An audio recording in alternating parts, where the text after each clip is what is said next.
fearless.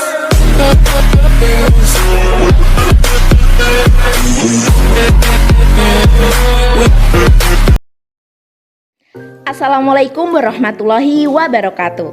Salam sejahtera bagi kita semua. Halo teman-teman, bagaimana kabarnya? Masih semangat bukan untuk mengikuti berbagai macam kegiatan Latsar? Pastinya dong. Nah, pada kesempatan kali ini saya ditemani dengan 4 rekan saya akan menyajikan, menjelaskan, serta menganalisis mengenai isu global. Sebelum masuk ke materi, izinkanlah kami untuk memperkenalkan diri terlebih dahulu. Kami dari kelompok 2 yang beranggotakan Saya Nadia Firdausinta Darmawan. saya Ferial Nada Aziza. Nama saya Abiat. Saya Gita Perlianti. Dan saya Anindya Fauziah Basuki. Nah, topik yang akan kita bahas pada kesempatan kali ini adalah analisis isu global yang berkaitan dengan hoax. Untuk daftar isi terdiri dari 3 bagian, yaitu pendahuluan, isi, dan penutup. Untuk pendahuluan terdiri dari latar belakang, pengertian, faktor penyebab, dan dampak dari hoax. Untuk isi terdiri dari analisis isu global tentang hoax. Dan yang terakhir yaitu penutup berisi tentang kesimpulan dan saran. Baik, langsung saja kita masuk ke pembahasan yang pertama dari daftar isi, yaitu pendahuluan. Silahkan. Pada pendahuluan ini akan diisi latar belakang, pengertian, faktor penyebab, serta dampak. Yang pertama yaitu latar belakang. Sekarang ini sedang marak tersebarnya berita hoax di berbagai media, baik itu cetak maupun online. Namun mirisnya kebanyakan masyarakat kurang peduli dengan adanya hal tersebut. Malahan kebanyakan dari masyarakat itu mudah percaya dengan berita hoax dan tidak segan-segan menyebarluaskan ke lingkungan sekitar. Seharusnya kita itu sebagai masyarakat modern yang berpendidikan harus pandai menggali informasi, dan kita harus teliti membaca dan menelusuri sumber-sumber dari berita tersebut, sehingga kita itu tidak gampang percaya hoax. Dan juga yang penting yaitu jangan mudah menyebarluaskan berita sebelum kita tahu keaslian dari berita tersebut.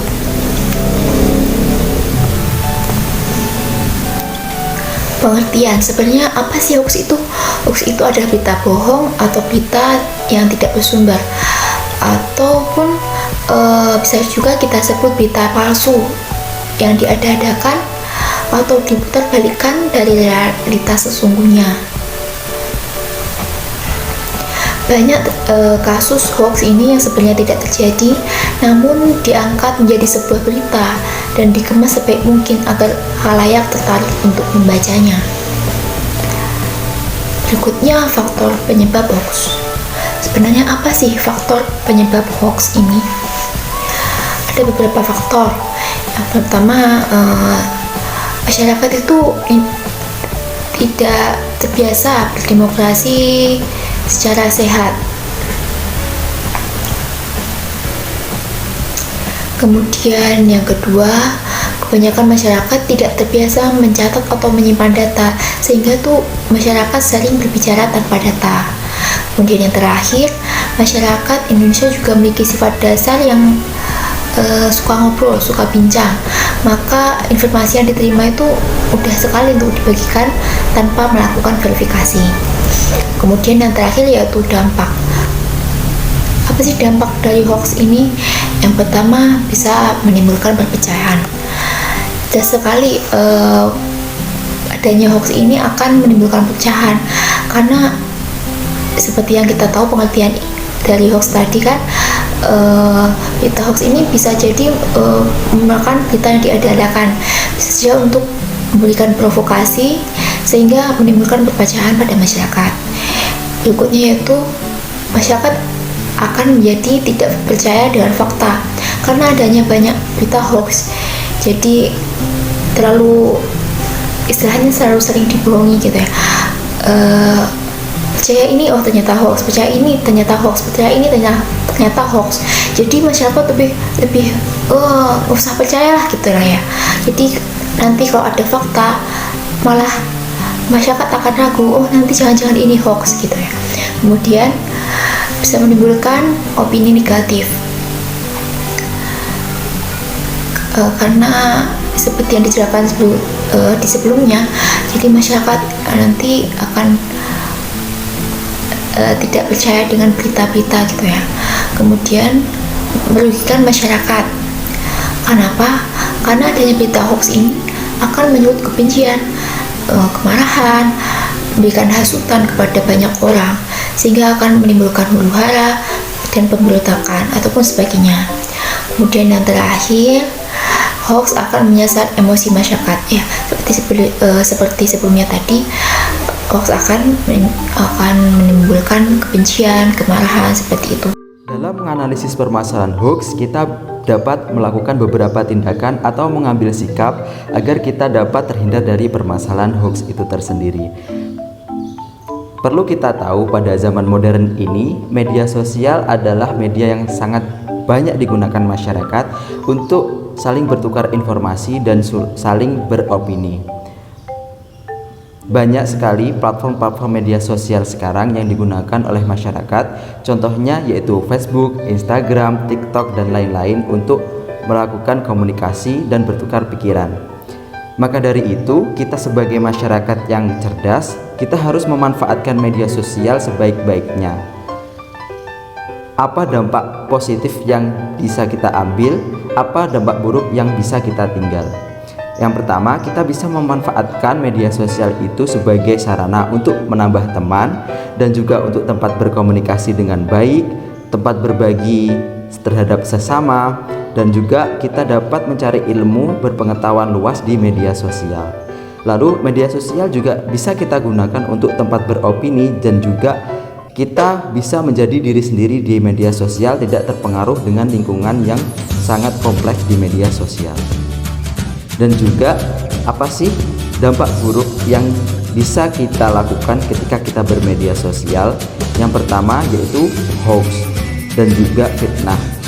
Dan juga ada banyak lagi kejahatan-kejahatan seperti akun cloning yang mengatasnamakan seseorang dan melakukan ujaran-ujaran kebencian, dan juga ada mata-mata, kecanduan dengan media sosial tanpa filter, dan juga munculnya kejahatan-kejahatan lainnya. Nah, apa sih akibatnya jika kita melakukan perilaku hoax? Perilaku hoax jika dibiarkan akan semakin sporadis, akan menghasilkan kejahatan-kejahatan yang tidak dapat terkendali. Di Indonesia sendiri sudah terdapat KUHP yang mengatur tentang permasalahan hoax itu tersendiri. Yang pertama yaitu terdapat UU ITE nomor 11 tahun 2008. Yang kedua, ada Undang-Undang Nomor 40 Tahun 2008 tentang penghapusan diskriminasi ras dan etnis serta tindakan ketika ujaran kebencian telah menyebabkan terjadinya konflik sosial. Kita harus mengenali ciri-ciri hoax itu tersendiri. Yang pertama, biasanya redaksi hoax itu tidak ada atau tidak mencantumkan sumber yang dapat dipercaya, dan umumnya hoax itu bersifat sensasional dan juga melebih-lebihkan berita supaya kita menumbuhkan emosi kita dan juga perasaan yang berlebih.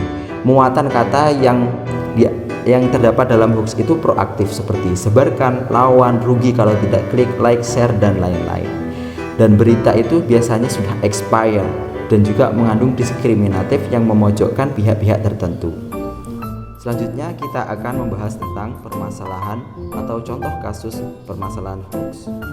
Nah, untuk contoh kasus hoaxnya sendiri, saya akan menjelaskan salah satu contoh kasus hoax yang beberapa bulan yang lalu itu terjadi. Di sini saya mengangkat sebuah artikel dari kompas.com yang berjudul "Beredar Surat Pengangkatan Honorer Jadi PNS Tanpa Tes, Kemenpan RB Pastikan Hoaks". Untuk penulisnya sendiri adalah Dian Erika Nugraheni dan editornya Krisyandi. Nah, hoax ini tuh bercerita tentang diangkatnya beberapa honorer yang di sini berupa guru, tenaga kesehatan, dan tenaga kesehatan itu menjadi PNS tanpa tes. Kemudian oleh Kepala Biro Data Komunikasi dan Informasi Publik Kemenpan RB Muhammad Alferous itu berkata bahwa surat tersebut dipastikan palsu dan tidak benar. Mohon masyarakat mengabaikan surat tersebut. Nah, untuk adapun dalam surat yang beredar tersebut itu terdapat kop dan nomor surat yang menyerupai surat asli yang dikeluarkan Menpan RB Cahyo Kumolo. Pengangkatan diprioritaskan bagi guru, tenaga kesehatan, tenaga penyuluh di bidang pertanian, serta tenaga teknis yang dibutuhkan pemerintah. Keputusan tersebut seolah-olah dihasilkan berdasarkan hasil keputusan bersama pemerintah dan Komisi 10 DPR RI. Tertulis pula rekomendasi pengangkatan ini ditindaklanjuti oleh BKN Pusat. Nah, untuk lebih lanjut di dalam konferensi pers yang dilakukan oleh Pak Muhammad itu diungkapkan bahwa Kemenpan RB itu beberapa kali menemukan surat palsu yang serupa dengan kasus yang sama, yakni pengangkatan tenaga honorer. Beliau menjelaskan bahwa Undang-Undang Nomor 5/2014 tentang ASN mengamanatkan bahwa pengangkatan ASN, PNS maupun PPK hanya dilakukan melalui proses seleksi. Sehingga kasus hoaks ini sangat meresahkan masyarakat Indonesia, dan beliau juga mengimbau bahwa masyarakat Indonesia agar lebih teliti lagi mencari seperti literasi dan lain-lain, serta selalu mengecek sumber resmi dari Menpan RB yakni www.menpan.go.id. Baik, saya selanjutnya akan menjelaskan mengenai tabel alternatif penyelesaian dari berita hoax. Ada contoh masalah beberapa waktu lalu mengenai beredar surat pengangkatan honorer jadi PNS tanpa tes. Kementerian Pendayagunaan Aparatur Negara dan Reformasi Birokrasi menegaskan surat yang beredar melalui pesan singkat WhatsApp tentang pengangkatan tenaga honorer menjadi pegawai negeri sipil atau PNS tanpa tes adalah palsu alias hoax. Kepala Biro Data Komunikasi dan Informasi Publik Kemenpan Muhammad Alferous memastikan bahwa pihaknya tidak pernah mengeluarkan surat tersebut. Surat tersebut dipastikan palsu dan tidak benar, dan dihimbau kepada masyarakat untuk mengabaikan surat tersebut. Nah, untuk atas masalah hoax tersebut, terdapat beberapa penyebab masalah kenapa berita hoax itu muncul. Salah satunya adalah faktor individu, yaitu ada di mana ada kepribadian, sifat iri, frustasi, serakah yang menjadi salah satu faktor penyebab masalah munculnya hoax tersebut. Dan terdapat juga faktor kelompok seperti aspek sikap masyarakat. Banyak masyarakat yang masih rendah akan literasi medianya, membuat seseorang cenderung mempercayai sebuah informasi yang diterima atau didapatkannya tanpa melakukan verifikasi. Rendahnya literasi masyarakat membuat seseorang cenderung untuk membagikan setiap informasi yang mendapatkannya kepada orang lain tanpa mengetahui kebenaran dari sebuah informasi tersebut. Untuk selanjutnya ada aspek ekonomi. Untuk faktor ekonomi yang lemah membuat peredaran hoaks terus ada. Bagaimana tidak dengan memproduksi hoaks atau mengarang berita, seseorang bisa mendapatkan penghasilan yang dapat mendongkrak ekonominya. Untuk selanjutnya ada aspek organisasi. Ada beberapa kasus hoaks yang muncul dari beberapa organisasi penyebar hoaks seperti ujaran kebencian atau hate speech yang mengandung sara di media sosial. Dan atas hoaks tersebut terdapat beberapa alternatif penyelesaian untuk mengatasi masalah hoaks tersebut. Yang pertama ada pemberian hukuman bagi pelaku penyebar hoaks. Yang kedua ada pemberlakuan undang-undang ITE dan penindakan yang tegas dari aparatur negara terhadap pelaku-pelaku penyebar hoaks.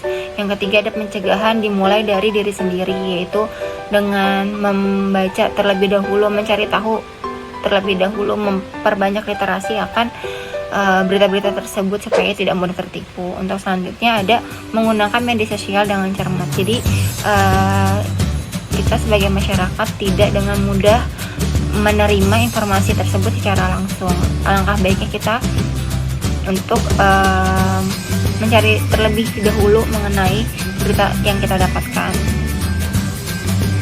Sekian dari saya, terima kasih. Untuk selanjutnya akan dilanjutkan oleh teman saya. Baik, selanjutnya kita masuk ke daftar isi yang ketiga, yaitu penutup. Isi penutup terdiri dari kesimpulan dan saran. Untuk kesimpulan yang dapat kita simpulkan dari materi kali ini, yaitu hoax adalah berita bohong yang tidak memiliki sumber secara lain dan memiliki dampak buruk secara nasional. Sedangkan untuk saran yang dapat kita berikan, yaitu untuk mengatasi dan menghindari hoax, kita perlu melakukan identifikasi tentang berita atau informasi yang ada di media sosial. Lalu kemudian kita memverifikasi kebenaran atas berita atau informasi. Selanjutnya kita menyaring berita atau informasi yang kita dapatkan. Demikian presentasi dari kelompok kami. Terima kasih telah menyimak dengan baik. Apabila ada kurang dan lebihnya mohon maaf. Wassalamualaikum warahmatullahi wabarakatuh.